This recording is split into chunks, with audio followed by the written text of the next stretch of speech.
Você ouve agora Portal Sudoeste Notícias, segunda edição. Tudo sobre os acontecimentos mais importantes você fica sabendo aqui. Portal Sudoeste Notícias, segunda edição.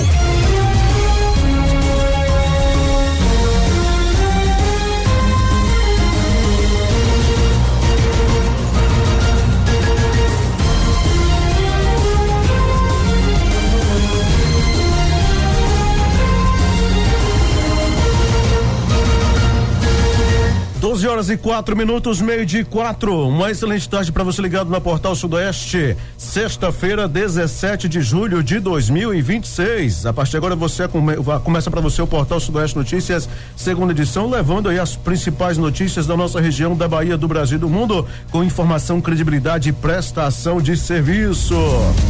Envie a sua denúncia, a sua reclamação, sugestão ou informação pelo nosso telefone WhatsApp 7734441043. Você também acompanha a nossa programação ao vivo pelo nosso site www.radioportalsudoeste.com.br ou pelo aplicativo da Rádio Portal Sudoeste. Está no ar o Portal Sudoeste Notícias, segunda edição, com a apresentação de Luiz Brito e também de Luciano Santos. Diga, Luciano, boa tarde. Boa tarde, Luiz, boa tarde a todos os nossos ouvintes. Uma excelente sexta-feira para todo mundo. Estamos aqui, hein? Ao vivo para mais uma edição. Portal Sudoeste Notícias e a previsão do tempo. Previsão do tempo para esta sexta-feira em municípios da região sudoeste da Bahia e parte da Chapada Diamantina. É de sol com muitas nuvens durante o dia, períodos também de céu nublado, e à noite teremos aí céu com muitas nuvens. A temperatura oscila entre 15 e 26 graus, com a sensação térmica ficando entre 15 e 18 graus, sem possibilidade para chuvas. E as informações, é claro, são do Instituto Clima Tempo. Você está ouvindo Portal Sudoeste Notícias, segunda edição. Portal Sudoeste Notícias, segunda edição, apenas começando, agradecendo a sua companhia, sintonia e audiência. Fique bem informado conosco e vamos juntos por aqui. Seu Luciano, muito frio por aí, meu amigo? Tá, rapaz, bastante frio. Inclusive, hoje pela manhã deu aquela garoada aqui na cidade de Brumado, hein? Então, Basílio, foi ontem à noite, né? Ontem à noite, início da noite, ontem aquela garoa, inclusive, aparentemente nem foi garoa, foi chuva mesmo, né? Chovinha rápido, não demorou, mas é isso aí, né? Pois é. E falar nisso, quem descobriu a nossa região ou a Bahia, venha cobrir logo, né? Porque o negócio tá puxado, viu? Tá frio, meu amigo. Olha, falar em frio, vamos começar a nossa pauta justamente com esse assunto, né? Vitória da Conquista registrou, pessoal, olha, ontem 6,1 graus Celsius e teve aí a tarde mais fria do ano na Bahia. Será que tá frio lá na Suíça Baiana? Pois é, Vitória da Conquista voltou a registrar temperaturas baixas e teve a menor mínima da Bahia nesta quinta-feira, 16. Conforme o Instituto Nacional de Meteorologia, o IMET, os termômetros marcaram 6,1 graus Celsius durante a madrugada, o segundo menor índice observado no município desde 2022, quando foi registrada a temperatura de 5,9 graus. Ao longo do dia, o frio persistiu na cidade, viu? A máxima não passou de 19 graus, configurando a tarde mais fria de 2026 em Vitória da Conquista. As baixas temperaturas também foram registradas em outros municípios do sudoeste baiano, né? Brumado, os termômetros oscilaram entre 17 e 18 graus. Em Guanabi e Jequié, as mínimas ficaram próximas dos 14 graus. Nesta sexta-feira, 17, o clima continua típico no inverno do interior da Bahia, né? Típico de inverno no interior da Bahia. Segundo o IMET, Piatã, por exemplo, amanheceu com 12 graus e Vitória da Conquista com 13. Nas duas cidades, a sensação térmica foi de aproximadamente 10 graus Celsius, resultado da influência dos ventos e da umidade do ar. E o IMET ainda tá mentindo ainda, né? Porque colocar que Brumado oscilou ontem entre 17 e 18 graus é ser realmente muito bonzinho, vamos colocar assim, né? Porque Brumado, com certeza, ontem amanheceu aí com 14 graus e alguns pontos com 12, né, Luciano? Rapaz, aqui provavelmente a sensação térmica aqui foi de 14 graus, viu? Eu então, também acho. Frio. Aí me vem com esse negócio de 17, 18. Mas é uma previsão, né? Aquela. Tá comendo mosca. A oscilação. Vamos lá. Olha, mãe e filho morrem em acidente envolvendo ônibus da Novo Horizonte, da BR-135 em Minas Gerais, hein? Uma mulher de 44 anos e o filho dela, de 5 anos, morreram em um acidente envolvendo aí um ônibus da empresa Novo Horizonte e também envolvendo uma carreta boiadeira na noite desta quinta-feira, na BR-135 em Buenópolis, na região central de Minas Gerais. O coletivo, que saiu da Bahia com destino a São Paulo, transportava 43 pessoas no momento da colisão.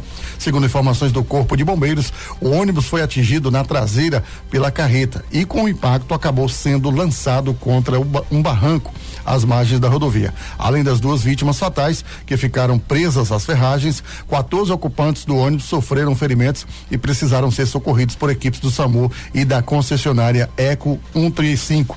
Os feridos foram encaminhados para unidades de saúde dos municípios de Bocaiúva, Curvelo e Buenópolis. O motorista da carreta teve ferimentos leves causados por estilhaços e recebeu atendimento médico no próprio local do acidente, não necessitando aí da hospitalização.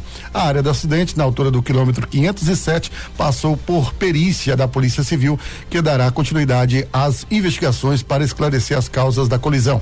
Durante o atendimento à ocorrência, o trecho chegou a ser totalmente interditado e até a última atualização operava em sistema de pare e siga, né?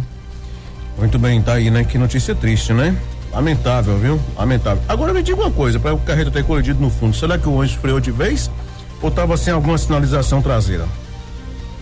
Ou o motorista do boiadeiro estava distraído, né? Que hoje, eu vou lhe dizer, né? Tem muita gente no celular na direção. Já ia falar, ainda mais com a tal da tecnologia. Aqui em Livramento, depois que eu voltei de férias, já viu o camarada pilotando moto, uma mão no acelerador e a outra no celular, ouvindo o áudio do WhatsApp. Você viu até coisa demais, eu já vi, foi sem as 2 mãos. O cara soltou as mãos do guidão da moto e tá aqui no celular mandando mensagem. É de lascar, brincadeira, velho. É complicado, meu povo, é difícil. Gente, pelo amor de Deus, atenção no trânsito, né? Não dá para o trânsito. Olha, eu vou falar um negócio para vocês, viu, gente? O volante, ele é uma arte. Ou você faz bem feito e realmente fica um negócio bonito e sai bem feito, ou você faz mal feito e o resultado é catastrófico, viu? Se fizer bem feito, fica bonito. Se fizer mal feito, fica feio pra caramba. Pode ter certeza, viu? Muita atenção no trânsito. Vendedor ambulante assaltado e perde R$9.000 durante ação criminosa em Brumado. Será possível? Até um vendedor ambulante? Gente, um vendedor ambulante de 35 anos, natural de Itaiobeiras, em Minas Gerais, foi vítima de um assalto à mão armada na tarde de quinta-feira 16, em Brumado. O crime aconteceu no bairro Baraunas e causou um prejuízo estimado em R$9.000, além do roubo de um aparelho celular. Segundo o boletim de ocorrência registrado na Delegacia Territorial de Brumado, o trabalhador estava na rua Adelson A. de Lima, próximo à loja de materiais, a uma loja de materiais de construção, quando foi abordado por 2 homens que estavam a pé. De acordo com a vítima, um dos suspeitos estava armado com um revólver e fez ameaças de morte para obrigá-la a entregar os pertences. O criminoso usava camisa bege e calça jeans. O ambulante informou que, devido ao momento de tensão, não conseguiu observar as características do segundo envolvido. Durante o assalto, os criminosos levaram cerca de R$9.000 em dinheiro, valor obtido com a venda de mercadorias, além de um celular Samsung Galaxy A14 preto, que estava em uma capa de silicone vermelha. Após o roubo, a dupla fugiu em direção desconhecida. A vítima acionou a Polícia Militar e equipes do 17º Batalhão realizaram buscas na região com base nas informações repassadas, mas nenhum suspeito foi localizado. O caso foi registrado na Polícia Civil, que instaurou investigação para identificar os autores do crime e esclarecer as circunstâncias do assalto. Deve ser o 24º, né? Esse foi embrumado. Não deve ter sido o 24º, não. É 24º Batalhão, né? Mas é aí embrumado. Agora eu fico pensando o seguinte: o camarada sai de tão longe, olha onde é que tá Itaiobeiras, né? Para poder vir fazer as suas vendas e tal, num local tão distante, às vezes até longe de casa, passando por dificuldades em determinados momentos, porque tava com 9.000, tudo bem, mas 9.000 não é dele. Talvez não seja dele, talvez seja da empresa, né? Vai saber se ele trabalha por conta própria ou se é para alguma empresa. E aí, passando por dificuldades nesse mundão de meu Deus, um frio que só. E aí agora, olha só o que acontece. Os camaradas vão lá e levam todo o dinheiro do camarada, leva o celular, leva tudo. Dê graças a Deus que tenha ficado com a vida, né? Agora, aquela situação também, né, Luiz? Infelizmente, né, no país que vivemos, onde a criminalidade está dominando aí as ruas, os bairros, o interior, é complicado você andar com muito dinheiro em espécie, né? Bem você lembrado. Tem que, né, depositar logo, né? Não, e outra coisa, eu quero movimentar o troco, beleza, leva R$1.000, sei lá, R$500, agora R$9.000 no bolso, meu amigo. Não dá. É dar moleza também pra banda. Infelizmente, né? Não era assim que a gente queria um país, mas lamentavelmente é a realidade. Os criminosos estão dominando. Isso mesmo. 12:14, Polícia Civil prende arma e munições em casa de investigado por violência doméstica em Vitória da Conquista. A Polícia Civil apreendeu uma arma de fogo, carregadores e munições durante o cumprimento de um mandado de busca e apreensão realizado na quarta-feira em uma residência localizada no bairro Zabelê, em Vitória da Conquista. O imóvel pertence a um homem de 41 anos investigado por crimes relacionados à violência doméstica contra a mulher. Durante a ação, os policiais encontraram uma pistola calibre 9mm, 106 munições intactas, 200 estojos deflagrados, 3 carregadores e 14 cartuchos de treino a seco. Todo o material foi apreendido e encaminhado para a unidade policial, onde serão adotadas as medidas legais cabíveis. Segundo a Polícia Civil, o investigado responde a 2 inquéritos pelos crimes de violência psicológica e descumprimento de medida protetiva urgente, contra a ex-companheira de 36 anos. Os fatos investigados teriam ocorrido entre os anos de 2025 e este ano. A operação foi realizada por equipes da Delegacia Especializada de Atendimento à Mulher, a DEAN, de Vitória da Conquista. O mandado foi expedido pela 2ª Vara de Violência Doméstica e Familiar contra a Mulher do município, após a representação da autoridade policial.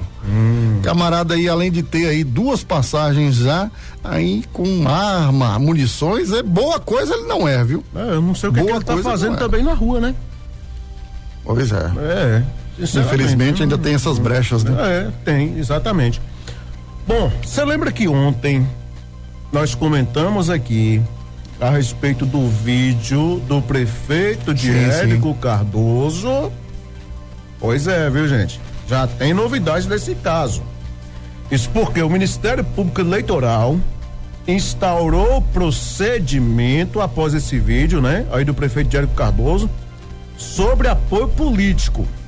Vamos aos detalhes. O Ministério Público Eleitoral informou nesta quinta-feira 16 que instaurou procedimento para apurar os fatos relacionados a um vídeo publicado nas redes sociais e atribuído ao prefeito de Érico Cardoso, Heraldo Félix, no qual o gestor faz um apelo para que servidores municipais apoiem a reeleição do governador Jerônimo Rodrigues e afirma que aqueles que não concordarem com o posicionamento político da administração devem deixar os cargos sob pena de demissão. Em nota assinada pelo promotor de justiça Victor de Araújo Fagundes, melhor dizendo, com atuação na comarca de Paramirim, o órgão informou que tomou conhecimento da publicação e que o expediente foi encaminhado ao Procurador Regional Eleitoral para adoção das medidas judiciais cabíveis. O Ministério Público Eleitoral, por meio do promotor de justiça com atuação na comarca de Paramirim, informa que tomou conhecimento dos fatos relacionados a publicação em redes sociais atribuída ao prefeito municipal de Érico Cardoso. Ainda na data de ontem, foi instaurado o competente procedimento com remessa de expediente ao Procurador Regional Eleitoral para adoção das medidas judiciais cabíveis, diz trecho da nota. No comunicado, o Ministério Público reafirma seu compromisso com a proteção do livre exercício do direito constitucional ao voto com a preservação do regime democrático. O órgão também destacou que a Promotoria de Justiça de Paramirim permanece à disposição da população da comarca por meio de canais institucionais e do atendimento presencial, reforçando o compromisso com a lisura do processo eleitoral e a liberdade do voto. No vídeo que motivou a atuação do MP eleitoral, Heraldo Félix aparece ao lado do vice-prefeito Davidson Mendonça e compara a administração municipal a um time de futebol. Segundo o prefeito, os integrantes da gestão devem seguir a mesma orientação política. Aqui só tem um técnico, Heraldo e Davidson, ou joga de acordo com o time que a gente escala ou não faz parte do time, afirmou. O prefeito também declarou que não aceitará servidores que, segundo ele, atuem contra os interesses do grupo político e citou conversas com o governador Jerônimo Rodrigues sobre investimentos para o município, entre eles o asfaltamento da estrada que liga a sede de Érico Cardoso à comunidade de Morro do Fogo. Ao final da gravação, Heraldo Félix reforçou que os servidores que não estiverem dispostos a integrar o grupo político deveriam pedir para sair, acrescentando que, se considerar necessário, poderá determinar o desligamento de funcionários municipais. Então, ontem, quando a gente trouxe essa matéria aqui, a gente já tinha mais ou menos essa, né? Já imaginava realmente que iria ter aí medidas tomadas, como realmente já está tendo, por parte da Justiça Eleitoral, por parte do Ministério Público, da Justiça Comum mesmo, né? E até mesmo, quem sabe, pelo próprio TCM, mas isso aí não é caso pro TCM, é realmente para a Justiça Eleitoral.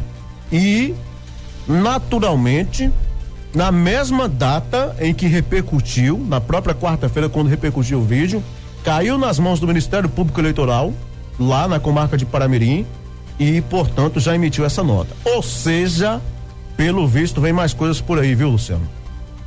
Como a gente comentou aqui essa semana, né? O gestor de Érico Cardoso, a nossa querida Água Quente, foi muito infeliz, né? Nessa questão da gravação, da publicação do vídeo, né? Praticamente tentando aí criar um cabresto, né? Ou seja, intimidando, coagindo aí os seus servidores de cargo de confiança, servidores concursados, a andar com o time. Claro que uma gestão municipal, ela precisa sim do apoio de seus servidores, né? O time tem que caminhar junto, o time tem que ser entrosado. Isso. Né? Agora também não pode o prefeito coagir, ameaçar na rede social, dizendo, olha, quem não andar com a gente vai ser mandado embora. Então não é assim que funciona a máquina pública, não né? Pode. Pra dizer a verdade, eu vou ser sincero aqui logo com vocês aqui. Mas eu não gosto, eu não defendo ninguém. Odeio comentar política porque fica parecendo que a gente tá defendendo. Mas eu não sei a nível de estado como que estão aí essa questão e tal, se já aconteceu isso em outras ocasiões ou mesmo com as gestões aí do PT, partido do qual ele faz parte, né? O apoia aí, o Heraldo apoia. Mas se você for olhar, o Jerônimo, por exemplo, ele é muito tranquilo com relação a essa questão política. Eu me lembro que na pane aí que teve o adversário dele na pane do avião, né? O próprio Semineto, ele emitiu nota e falou, nossa divergência é no campo político. Lá fora do campo político, a gente é um ser humano e tal, não sei o quê. Primeiramente a vida, manifestou solidariedade, desejou força e que ficasse tudo bem aí com o seu adversário. E é isso, gente. Pelo amor de Deus, nós somos seres humanos. Eu fico estarrecido quando eu vejo, às vezes, o eleitor dizer, eu quero que o partido A, o partido B se lasque, eu quero que fulano morra e tal, não sei o quê. Pelo amor de Deus. Que ódio é esse a ponto de desejar a morte de um candidato que você não gosta, de um político que você não gosta? Não existe isso não, cara. Né? Eu acho que ideias políticas é normal que a gente haja divergências e tudo, que a gente pense diferente. Tá? Agora, a ponto de desejar o mal ou de fazer o mal, como a gente vê aí algumas pessoas, né, atirando, dando facada, não sei o que, tentando matar, isso aí não pode, isso não pode acontecer jamais. Tem que ser coibido e principalmente coibir também essa questão da coerção ao voto, né? Porque isso aí não pode acontecer jamais, de forma nenhuma. Até porque são adversários políticos, né? E amanhã ou depois, sabe Deus como que se não estarão do mesmo lado. Partidos diferentes ou defendendo interesses individuais. Isso. Mas amanhã ou depois pode estar defendendo a mesma bandeira. Exatamente. E aí o povo é que fica aí com essa palhaçada. Exatamente. Pelo amor de Deus, gente. Pelo amor de Deus, não dá, viu? Não dá. E aqui eu já cito aqui de cara, posso citar, são pessoas públicas, né? Tô falando de política, imagine só José Serra e o Lula. Quem diria? José Serra não, o Alckmin, né? O Alckmin e o Lula, quem diria? Então é isso que eu falo, né? É isso que eu falo. Isso também vale pra esfera municipal, viu? Às vezes, fulano, não sei o que e tal, odeia Beltrano, nada, isso é só teatro, ninguém odeia ninguém não. Tá bom? Então fique atento a isso aí, o mundo dá voltas, viu? Política é isso, né? Tá bom? Existem as alianças, existe tudo isso aí. Rapaz, seu Luciano Santos, não tá na pauta não, mas chegou pra gente aqui uma matéria, meu amigo, polêmica, viu? Polêmica. Tá lá no site Se Liga Bahia. Vamos à matéria? Vamos lá. Prefeito de Rio do Pires é acusado de agredir jovem após festa de São Pedro. Olha, o prefeito de Rio do Pires, José Marcos Pereira, foi denunciado por suposta agressão contra um jovem de 18 anos durante os festejos de São Pedro, no município, dia 1º de julho. A família da vítima registrou o boletim de ocorrência e o caso é apurado pela Polícia Civil. Em depoimento da Polícia Civil, o jovem relatou que caminhava com 2 amigos pela Praça Ângelo Marcos Filho, quando uma caminhonete cinza começou a dar marcha ré nas proximidades do grupo. Segundo a vítima, um dos amigos fez uma brincadeira ao dizer: vai bater no carro mesmo, arrombado? Em resposta, ele teria dito: eu tô vendo o carro, arrombado, referindo-se ao colega. Ainda conforme o boletim de ocorrência, o prefeito que conduziu o veículo teria interpretado a conversa como uma ofensa dirigida a ele. José Marcos Pereira parou a caminhonete, desceu e questionou os jovens sobre o suposto xingamento. A vítima afirmou que negou ter se referido ao gestor, mas segundo seu relato, o prefeito respondeu: arrombado? Você me respeita, rapaz. Em seguida, desferiu um tapa no seu rosto. O boletim registra que na manhã seguinte, durante uma conversa com a avó do jovem, o prefeito teria afirmado que agiu por acreditar que havia sido chamado de arrombado, entre aspas. Até o momento, José Marcos Pereira não se manifestou publicamente sobre o caso. O espaço, do site aí, portanto, informou que permanece aberto para eventual posicionamento da defesa. Ih, rapaz, e aí? Agora, o que me estranha é que isso aconteceu em 1º de julho e só foi divulgado agora ou foi feito o boletim agora? Eu vou te explicar uma coisa. É porque, assim, essas coisas saem, a imprensa fica sabendo, mas no momento, para conseguir essa informação junto à Polícia Civil, você tem que solicitar. Então, tá bem complicado para conseguir informação, não só junto à Civil, como também a Militar, as outras forças de segurança, inclusive comentamos aqui, lembra disso? Isso. Talvez tenha sido por conta disso, não estou dizendo que foi, estou dizendo que talvez tenha sido por conta disso, ok? Vamos aguardar para ver o que vai acontecer aí. Diz o site que o boletim foi registrado e agora aguardar o desfecho, Muito bem, 12h32, rapaz, eu tô recebendo aqui um monte de mensagem lá da cidade de Aracatu, viu? O pessoal da cidade de Aracatu tá ligado aqui na Portal Sudoeste. Falar nisso, Luciano, deixa eu ver, eu não me recordo qual foi a data exata aqui, eu ainda vou buscar, mas se eu não me engano, dia 21, eu estive, melhor dizendo dia 21 não, dia 6 mais ou menos, 6 de julho eu estive viajando, dia 6 ou dia 7, foi numa terça-feira, viajando para Caraíbas, para Aracatu também, visitando lá minha tia, a Maria das Dores, e vou te dizer um negócio, 100% a nossa cobertura é Aracatu, viu? Não só a sede do município, como também a zona rural do município. Diga aí, o que você tem de mensagem? E a população tá feliz lá, viu, Luiz? Porque começou hoje as obras do sistema de água com 12 quilômetros lá na cidade de Aracatu, viu? As comunidades de Lagedão, Quixaba e Fojo, recebem a partir de hoje nesta obra com 12 quilômetros o sistema de água, Inclusive quem está lá hoje é o doutor Guilherme Bonfim, representando aí, o seu irmão, o deputado estadual Vitor Bonfim. Agora, rapaz, eu vou te falar, olha a importância de você ter um representante regional, viu? A gente tem aí as demandas do deputado Vitor Bonfim, ele hoje, que tem demanda em Lagoa Real, essa semana a gente falou aí de Lagoa Real recebeu aí também sistema de água, foram 15 quilômetros e já foi aprovado lá, tá chegando o asfalto lá em Lagoa Real, inclusive com apoio lá do Pedro Cardoso, o ex-prefeito Pedro Cardoso. Isso. Tem aqui em Brumado também demandas do sistema de água que chegou aqui para Brumado também, em Aracatu agora, então assim, a importância de você ter um representante regional, que atue aqui na nossa região. Muito bom, parabéns à cidade de Aracatu. Só tem um detalhe, doutor Guilherme foi para Aracatu, não convida a gente não, Já está retornando já. Será que chupou muita melancia lá?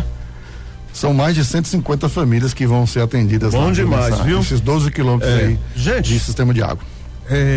A água hoje, ela é um bem comum, indispensável na vida. Vida, É vida, Você fica em casa, você fica sem energia, você passa com dificuldade, mas você passa porque já faz falta também. Você fica, sem internet, é chato pra caramba também, mas você fica. Agora, sem água você não fica. É porque você precisa de água pra tudo.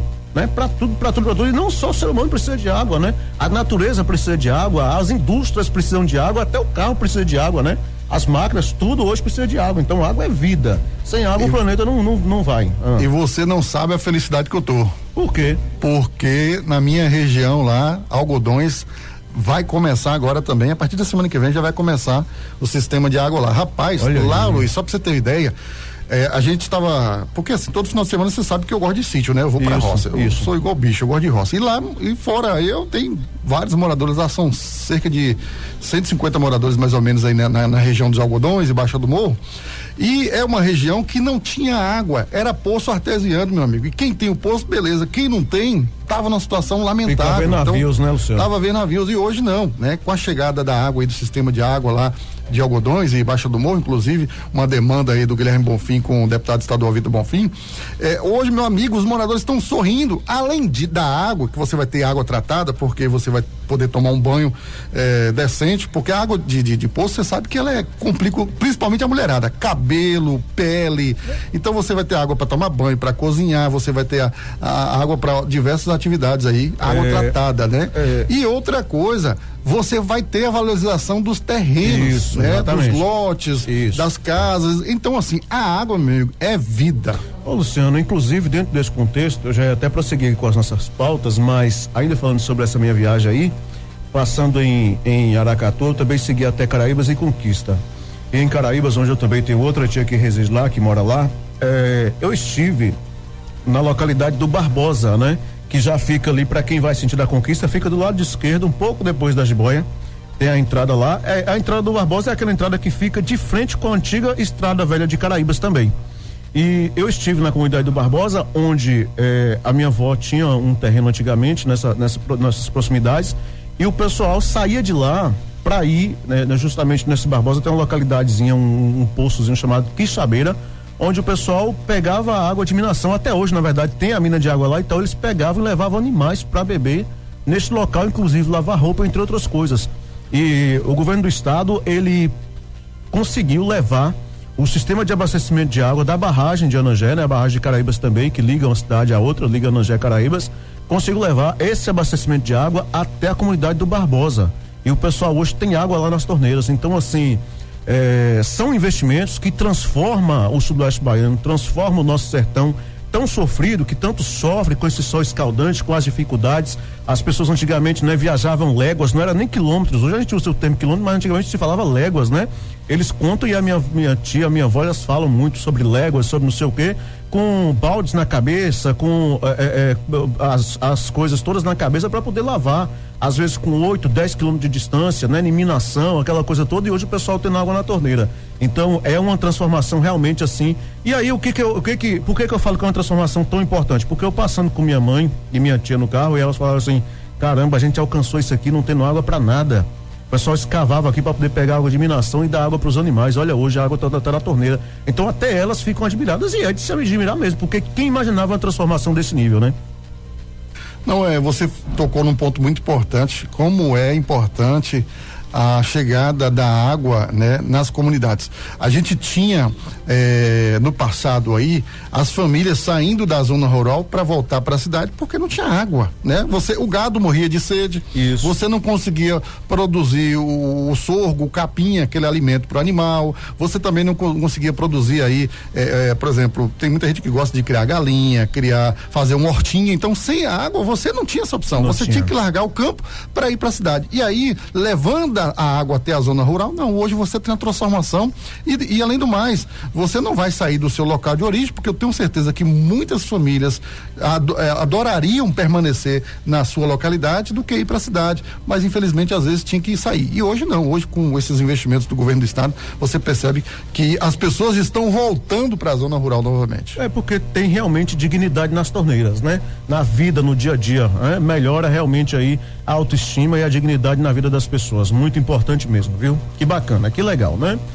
Então tá aí. Olha, vou trazer para a próxima matéria aqui rapidinho. O TCM suspende novas contratações temporárias, gente, sem seleção em Guanabi, viu? O conselheiro Paulo Rangel, do Tribunal de Contas dos Municípios da Bahia, TCMBA, deferiu parcialmente um pedido de medida liminar para determinar a suspensão imediata da celebração de novos contratos temporários sem a realização de processo seletivo simplificado pela Prefeitura de Guanabi. A decisão foi publicada na sexta-feira, 17 de julho. Nessa sexta-feira, portanto, aí, né? Foi deferida, melhor dizendo, né? Nesta sexta-feira.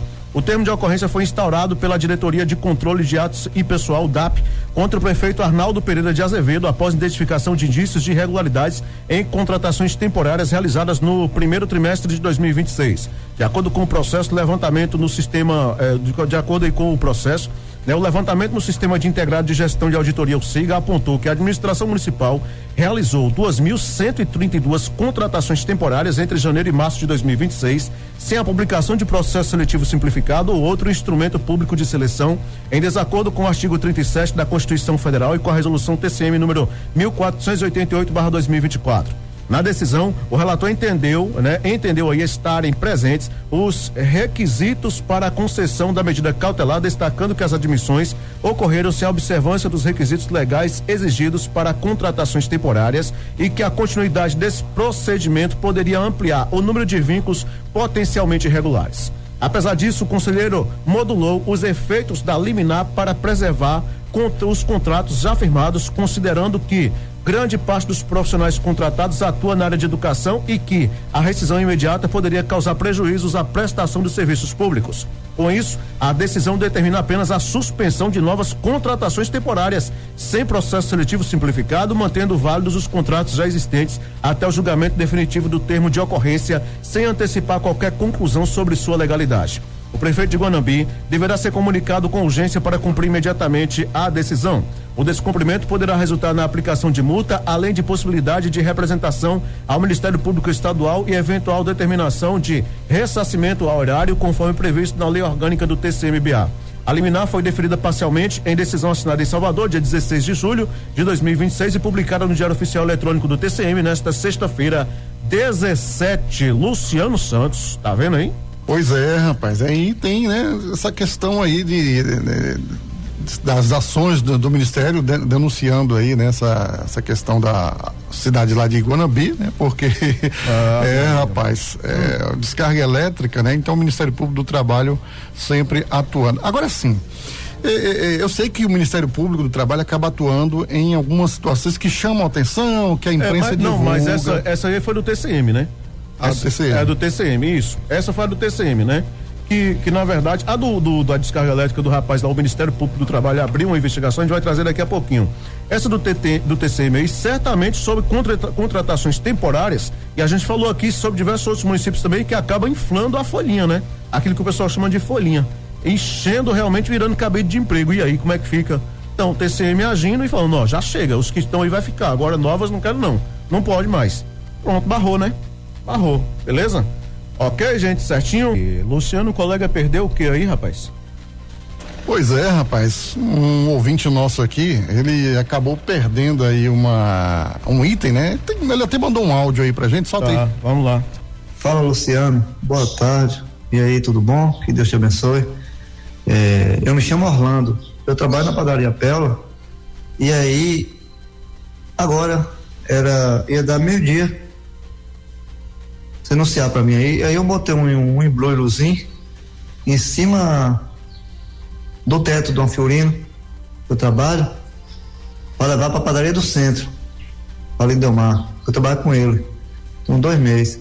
E aí botei as coisas que era de comer, pra não botar no chão, botei esse embrulhozinho em cima do teto do carro do fundo, pra me abrir a porta da Fiorino do fundo.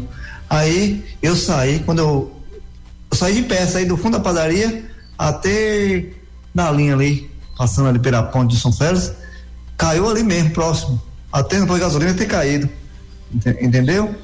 E aí eu quero que você anuncia pra mim aí, fazendo um favor, quer achar, entregar na padaria Pérola, pode ser na do centro, pode ser na da Barra das Flores e pode ser na do São Félix, que eu trabalho na do São Félix, nas 3, mas a que eu fico mais é na do centro, perto da Caixa Econômica, e lá do São Félix. E aí da partir que eu saí do local do fundo da padaria até na ponte, ter caído. Não caiu mais pra frente, não, dali pra cá. Alguma pessoa se encontrou esse embrulho, é coisa de mexer com negócio de bolo, entendeu? Uns bicos, alguma coisa assim. Eu não quis abrir não, mas ele falou que é um valor mais ou menos de R$350. Aí quer achar, entregar, entendeu? Se querer ligar pro meu contato ou entregar na padaria, se querer ligar para mim, liga para 77, é meu número, 77 9 5 vezes 9 a numeração 9 5 vezes 2610. É meu telefone, Orlando, entendeu? Da padaria Pérola. Vem pra mim se você anunciar aí, se estiver na rádio, e dá uma força comigo, eu fiquei contrariado, coisa dos outros, né? Encomenda dos outros. Gente, quem encontrou esse embrulho aí, quem encontrou esse embrulho aí, por favor, entre em contato com o nosso amigo Orlando. Trabalhador, né, Luiz? Fica preocupado, né? Fica. Perdeu algo que não é dele, enfim, né? Vamos ajudar o rapaz aí. Ajude aí, gente. Quem encontrou esse embrulho aí, viu? Por favor. Aproveitar nossa audiência aqui em Brumado, que tá arrebentando. Pegar na hein? padaria Pérola, né? Não é isso? Isso. Pronto. É do São Félix ou no centro. Ok, gente? Certinho? Fica aí dado o recado. Fala nisso, o ouvinte de Aracatu mandou aqui dizendo que tá sem água lá, moço. Vamos ouvir? Boa tarde, Samuel. Boa tarde, Luiz Brito. Boa tarde, Luciano Santos. Aqui é Vandano, Luizinho de Aracatu. Minha casa tá sem água desde 5 meses sem água. Eu buscando água na fonte, na Lagoa do Casmão, calejada. Mandar a prefeita botar água na minha caixa. Valeu, um abraço, fica com Deus. Mas aí é Embasa, né, ou não? Acho que Qual é a comunidade dele aí? Daí a pouco já tá até chegando a água lá, ele não sabe. Né? Mas aí eu acho que é Embasa, né, que não liberou a água lá. Né? O dele aí, no caso, é com relação a Embasa, né? Acredito que seja, viu? Espero que seja resolvido lá, seja solucionado. O que temos aí na nossa pauta aí, Luciano? Nós vamos agora trazer aí, né, a situação, quer ver? A minha pauta também Dom fugiu Basílio, aqui, né? meu amigo. Dom Basílio, Vamos trazer então, falar de Dom que hoje Basílio. tá bruto, viu, rapaz? O que tá acontecendo? Tá tudo bem por aí? Tá cheio de visita aqui no estúdio. Tem uma água aí, um cafezinho, tudo bonitinho aí, tem? Não saiu foi nada, viu? Rapaz, fala com o seu João aí pra poder fazer o café aí, rapaz, você tá doido. Eu nunca vi tanta gente na minha frente. Pelo menos o dele não é igual o meu, análogo a mel de abelha, né? Então dá pra poder beber tranquilo aí, tenho certeza.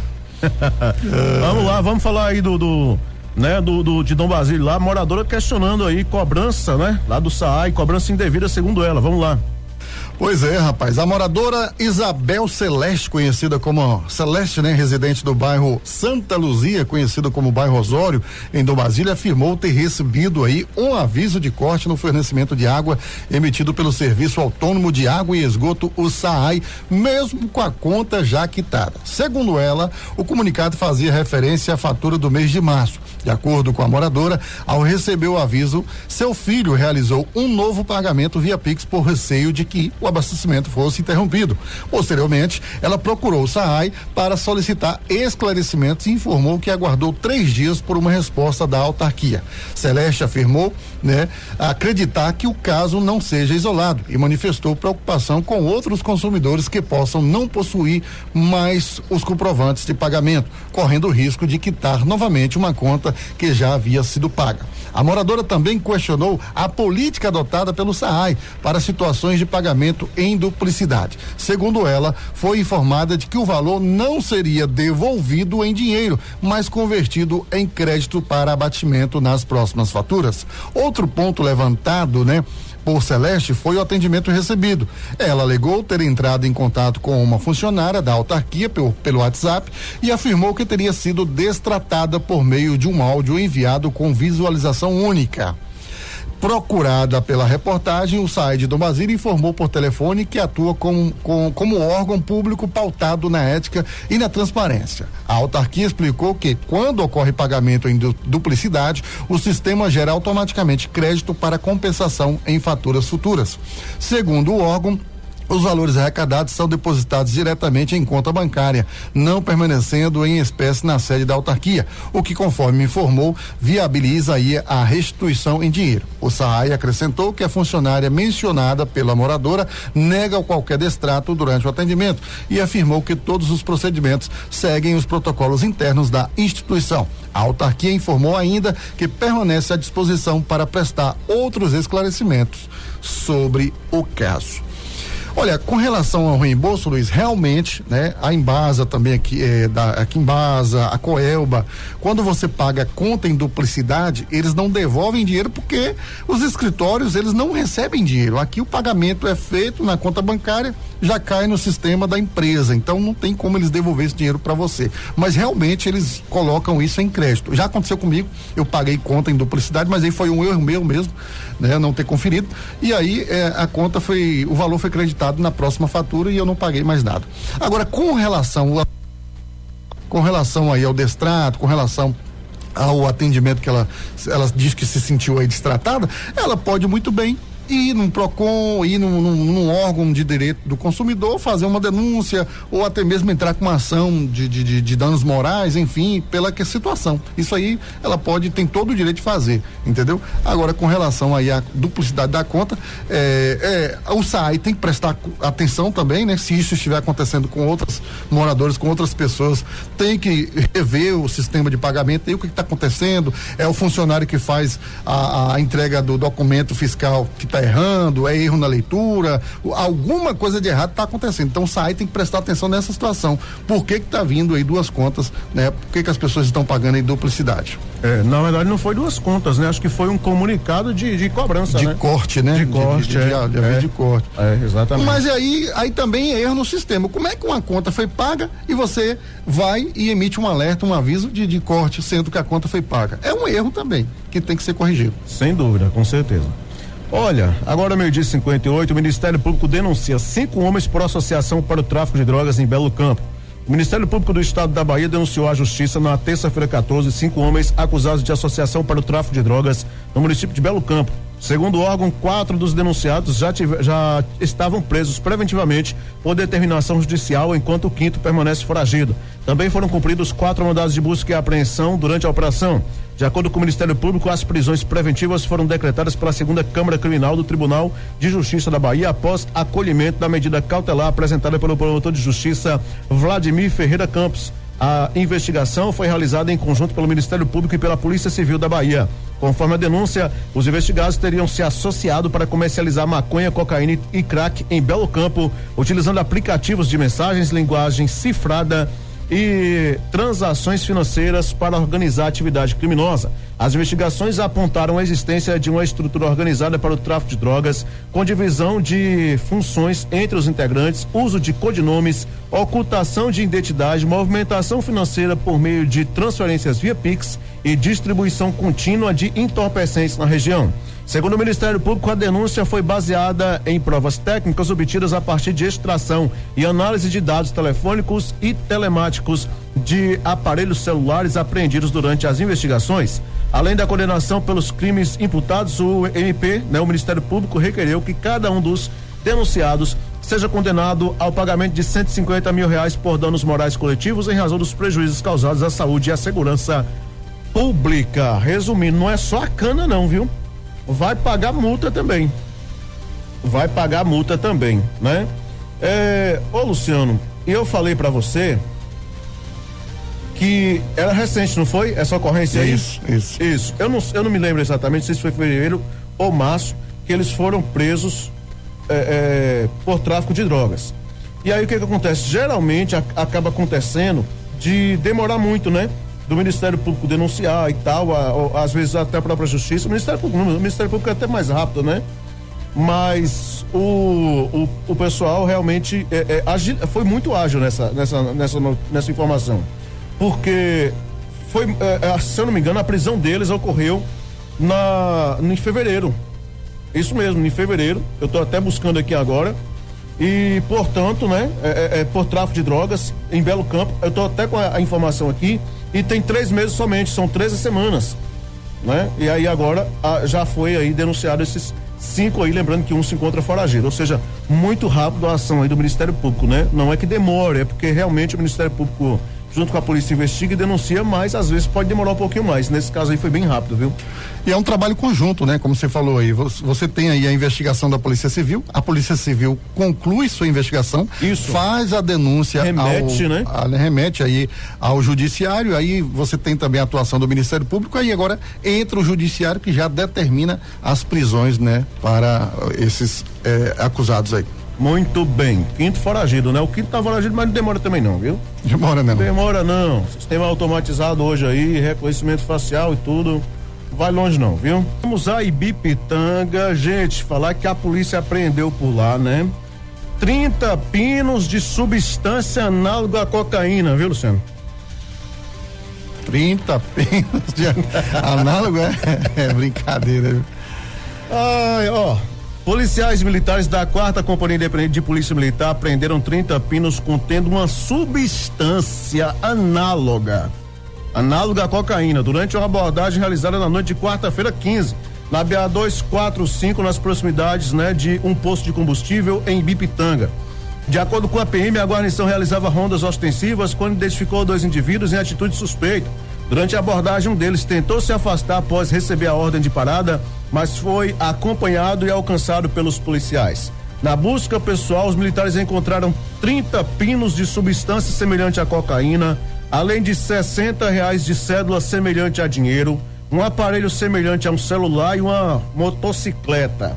Os suspeitos, juntamente com todo o material apreendido, foram encaminhados à Delegacia Territorial de Ibipitanga, onde a ocorrência foi registrada e foram adotadas as medidas legais cabíveis. Já que é semelhante, tem que ser logo tudo, né? Vamos colocar logo tudo, né? Cédula semelhante a dinheiro, semelhante a celular, semelhante a uma motocicleta. Tá na cara que isso aí era tudo droga, né? Droga foi apreendido aí R$60 em dinheiro, um celular, uma motocicleta, mas tudo é semelhante. Oh, meu Deus, viu? É duro, viu? É isso aí. Olha, agora há pouco a gente até tinha antecipado essa matéria, né? Da cidade de Guanabi, mas nós vamos trazer agora ela na íntegra, né? Ministério Público do Trabalho investiga morte de trabalhador após descarga elétrica em Guanabi. O Ministério Público do Trabalho instaurou um inquérito para apurar as circunstâncias da morte do trabalhador Fernando Pereira, de 49 anos, ocorrida na segunda-feira, dia 13, no centro de Guanabi. Segundo informações levantadas pela Polícia Militar, o acidente aconteceu por volta de meio-dia em um imóvel localizado na rua Coronel Zequinha. Testemunhas relataram que a vítima manuseava uma bomba submersa, conhecida como bomba sapo, quando sofreu uma descarga elétrica. Equipes do Serviço de Atendimento Móvel de Urgência e o Corpo de Bombeiros foram acionadas para prestar socorro. Os profissionais realizaram manobras de reanimação, mas o trabalhador não resistiu aos ferimentos e teve a morte constatada ainda no local pelo médico do SAMU. De acordo com o MPT, o objetivo da investigação é identificar eventuais responsabilidades pelo acidente e verificar se o empregador cumpria as normas de saúde e segurança do trabalho, incluindo a gestão dos riscos ocupacionais e capacitação dos funcionários para as atividades que envolvem riscos. O órgão também pretende avaliar a adoção das medidas preventivas para evitar novos acidentes de trabalho. As apurações contarão com a informação do Corpo de Bombeiros Militar, da Polícia Civil, do Departamento de Polícia Técnica e também da Superintendência Regional do Trabalho da Bahia, a SRT Bahia, responsável pela fiscalização das condições de trabalho e do cumprimento das normas de segurança e saúde ocupacional. Olha, a gente sabe que a realidade hoje da maioria das empresas na nossa região não se chega ao patamar de segurança ou até mesmo, né, de saúde no meio do trabalho. Por quê? A gente tem os órgãos fiscalizador, mas ao mesmo tempo não tem equipe pronta, né, para estar fiscalizando, porque é pouca. Você imagina, eu vou citar Guanabi, que foi o caso dessa situação, mas nós temos Brumado, Livramento e outros municípios de grande porte. Então você chega em Guanabi, às vezes a equipe de fiscalização é um funcionário só, né? E aí você não tem condições de fiscalizar um município em ampla expansão, por exemplo, na construção civil. Hoje Guanabi tá igual Brumado, tá igual Livramento. Aliás, o Brasil todo, né? Tá em ampla construção. E aí você tem diversas obras, tem diversas empresas atuando e você não tem condições de fiscalizar, porque assim, as empresas às vezes terceirizam, né? Contratam profissionais. O caso desse rapaz aí mesmo, parece que ele foi tirar uma água, né, do subsolo que estava ali acumulada, e aí ele utilizou uma bomba sapo. A bomba sapo é aquela bomba que a gente coloca dentro do poço artesiano. Ela não é indicada para fazer a remoção de água, por exemplo, em uma caixa d'água, em uma lagoa, em um açude, porque é uma bomba que tem a sua fiação exposta, ela tem a sua bobina, aonde a energia, a corrente elétrica passa, exposta ali no material de aço. Então, é um equipamento para ficar no subsolo, para ter distância do solo e não te atingir, não te dar um choque elétrico. Quando você utiliza um equipamento desse numa caixa d'água, num ambiente que você tem contato, até mesmo, vamos supor aqui, 1 metro ou 2 metros de distância desse equipamento, você corre o risco de receber uma descarga elétrica, porque é um equipamento que não foi feito para esse tipo de trabalho. Você poderia usar outra bomba, né? Outro tipo de bomba, mas a bomba sapo, ela não é feita para fazer esse tipo de remoção de água, porque a gente vem aqui trazendo vários casos de pessoas que morreram com choque elétrico. Tem gente, Luiz, que é tão simples que leva essa bomba para dentro de uma lagoa e segura na mão e manda ligar, entendeu? não sabendo o risco grande. E aí, como a gente falou aqui, o Ministério Público do Trabalho quer saber o quê? Se essa empresa, ela capacitava esse colaborador, se ela dava instrução, se tinha custo. Não tem condições. As empresas também não têm condições, né, de arcar com custos tão altos, porque você tem a mão de obra, é uma demanda muito grande. E às vezes, Luciano, até tem, a empresa até orienta, mas trabalhador é um bicho teimoso. Tem funcionário que não usa os EPIs, não usa capacete, não usa óculos. Você não vê aí, tem gente trabalhando em construção aí em toda altura, então não sei o que, a empresa ameaça até de multar, não, usa o capacete, usa tudo bonitinho, não sei o que, mas não tem jeito. Tem funcionário também que é teimoso igual a mula, esse aqui é o problema. Então é muito complicado. E aí, em caso de um acidente dele aí, tá perdendo a vida, pode se complicar e pode complicar a própria empresa. Isso, então tem colaborador também que não ajuda nessa questão dos EPIs. Infelizmente, né? Agora 1h13, gente. Olha, a operação apreende 800 quilos de carne própria para consumo em Ibicaraí. Uma operação conjunta apreendeu 800 quilos de carne clandestina na Feira Livre de Ibicaraí, lá no sul da Bahia. Isso na quarta-feira, dia 15. A ação, denominada Operação Alimento Seguro, foi realizada por equipes da Agência Estadual de Defesa Agropecuária da Bahia, do Ministério Público Estadual e da Polícia Militar. O material estava armazenado de forma irregular em uma câmara fria e em uma sala de desossa dentro da feira. Após a inspeção sanitária, os fiscais constataram que os produtos estavam impróprios para o consumo humano. Toda a carga foi apreendida e posteriormente incinerada em uma área de segurança. Segundo a ADAB, a operação ocorreu após solicitação do Ministério Público e faz parte de uma série de ações de fiscalização contra o comércio de itens de origem animal sem procedência ou fora das normas sanitárias. O objetivo é reduzir os riscos à saúde pública e barrar a circulação de alimentos sem qualidade. Ninguém foi preso em flagrante durante a fiscalização. Os órgãos responsáveis reforçaram que a força-tarefa continuará atuando em outros municípios baianos para coibir irregularidades e garantir que os produtos comercializados cumpram a legislação sanitária vigente. Ninguém foi preso, mas dá para poder saber de quem estava responsável por essa carne, né? Até porque essa câmara fria estava onde? Na casa de quem? No ponto de quem? No comércio de quem? É só investigar, a Polícia Civil tá aí pra isso, né? E tem que ter aí essa fiscalização mesmo, né? Partir pra cima. Quase 1 tonelada, hein? Rapaz, é muita carne, viu? Olha, vamos falar aí do Campeonato Brasileiro, né? Pois é, meu amigo, com o gol de Renato Kaiser. É isso mesmo? Sim, senhor. É Renato Kaiser. Vitória derrota o Vasco no Barradão e ganha aí fôlego no Campeonato Brasileiro.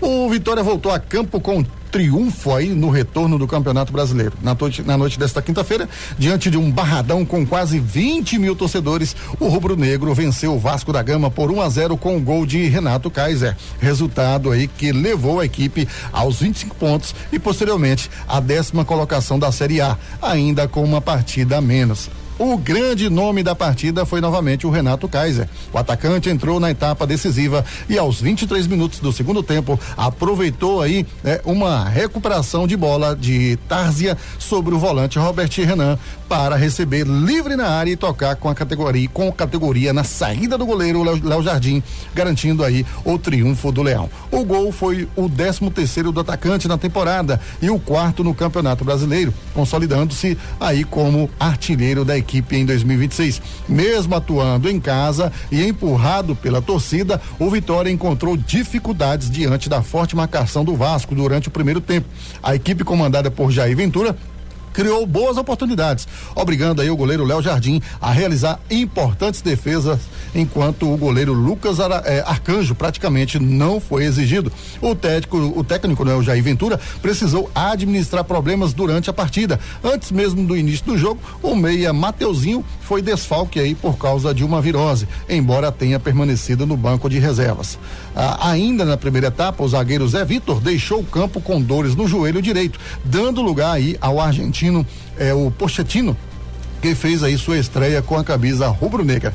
Na etapa complementar, o Vasco passou a buscar mais o ataque e acabou oferecendo aí espaço ao Vitória. Foi justamente uma saída de bola errada da equipe carioca que Tárzia roubou a posse e serviu Renato Kaiser para marcar o gol da vitória. Após abrir o placar, o Vitória administrou aí a vantagem com segurança. Jair Ventura ainda promoveu mais uma estreia durante a partida, colocando o zagueiro argentino Brits Kaiser na lateral direita nos minutos finais para reforçar aí o sistema defensivo e assegurar o resultado. Com o triunfo, o Leão chega aos 25 pontos, sobe para a 10ª posição da tabela de classificação e ganha confiança para a sequência da competição. O próximo compromisso será no dia 23 de julho, às 19h30, diante do Botafogo, no estádio Newton Santos, no Rio de Janeiro, em jogo adiado da 4ª rodada do Campeonato Brasileiro, que voltou à telinha, né, Luiz? Isso, o Vasco estava invicto desde maio, né? O Vasco passou o mês de junho inteiro sem perder a partida. Rapaz, você não fala isso não, que meu pai é vascaíno, viu? Puxa, misericórdia, é vascaíno, é? É vascaíno. Meu pai do céu, aí agora complicou. Tem hora que eu brinco com ele, eu falo, ô pai, por que você não desiste do Vasco? Ai, meu pai, mas brincadeiras à parte, né? É assim mesmo, o futebol tem dessas coisas, né? Eu acho que o time do Vasco não é tão ruim assim, consegue fazer ainda um bom retorno, espero que vai melhorar ainda no retorno aí do Campeonato Brasileiro, né?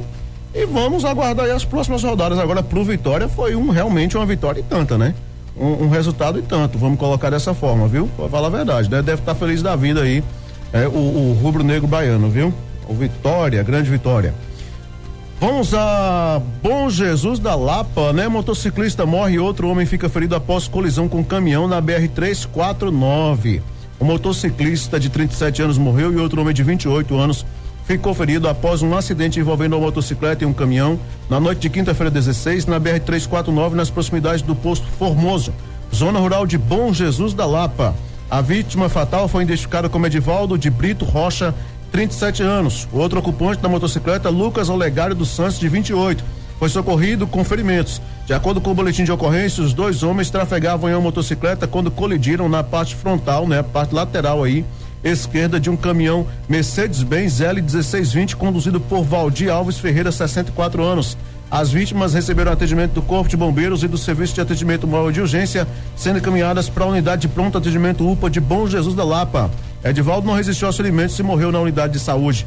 Ainda segundo a ocorrência, quando a guarnição da Companhia Independente de Polícia Rodoviária CIPRV Barreiras chegou ao local, os veículos já haviam sido removidos. Conforme relato de populares, a motocicleta foi retirada por familiares da vítima, enquanto o caminhoneiro se apresentou aos policiais durante o deslocamento e se identificou como envolvido no acidente. Deu pra ver que se ele procurou, falou, não, eu sou o responsável pelo caminhão e tal, não sei o que, né? Pelo visto, parece que ele não teve aparentemente culpa pelo acidente, né? Senão ele não teria nem se apresentado. Muitos aí já fogem logo, né? E mesmo você tendo aí feito alguma barbeiragem, né? No modo de popular de falar, esperar. Tem que esperar, né? É uma vida, é uma vítima, Isso. você tem que prestar socorro, senão agrava aí, mais ainda. Nesse caso aí, um perdeu a vida e o outro ainda ficou ferido, né? Isso. É uma situação bem complicada, viu? Vamos falar então, gente, o seguinte: professor tem cerca de R$8.000 desviados após deixar celular dentro de carro em Palmas de Monte Alto. Um professor de 62 anos registrou um boletim de ocorrência na quarta-feira 15 após sofrer um prejuízo de aproximadamente R$8.000 em um golpe ocorrido em Palmas de Monte Alto. Segundo o relato da Polícia Civil, o crime aconteceu na terça-feira 14. A vítima estacionou o veículo no bairro Mota 2 e deixou o celular no interior do automóvel. Ao retomar, encontrou a porta apenas encostada e posteriormente constatou diversas movimentações bancárias não autorizadas na sua conta.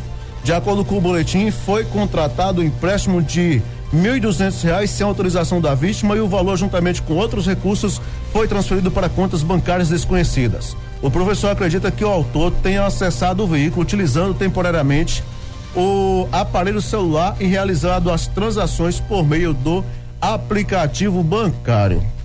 O carro estava aberto?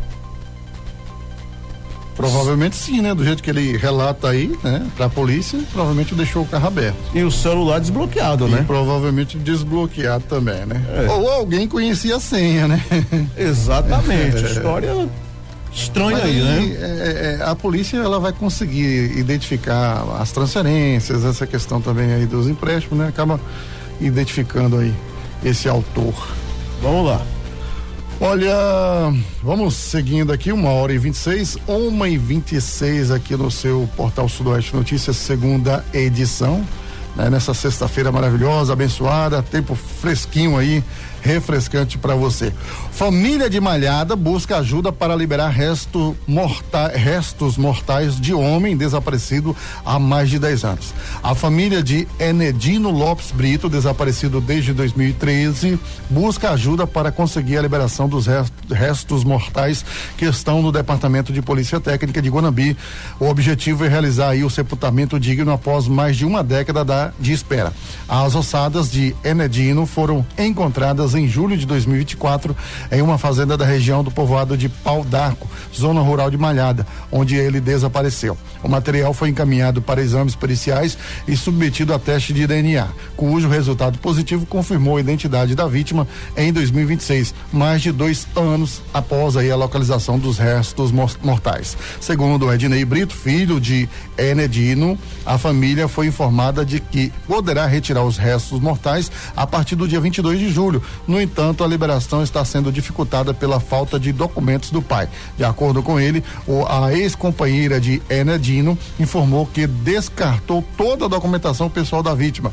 Ednei afirma que já tentou obter uma segunda via da certidão de nascimento no cartório de Carinhanha, uma vez que o pai nasceu em Barra do Parateca, mas não conseguiu localizar o registro. Morador de São Paulo, ele fez um apelo para que a família receba o apoio na obtenção da documentação necessária. Queremos apenas dar um enterro digno ao nosso pai. Depois de tantos anos de espera, estamos enfrentando mais esse obstáculo por falta de documentos, lamentou Adnei. A família pede que qualquer pessoa ou órgão que possa orientar sobre os procedimentos para a obtenção dos documentos ou auxiliar na liberação dos restos mortais, entre em contato para Enedino Lopes Brito, para que Enedino, né, Lopes possa, enfim, ser sepultado aí pelos familiares.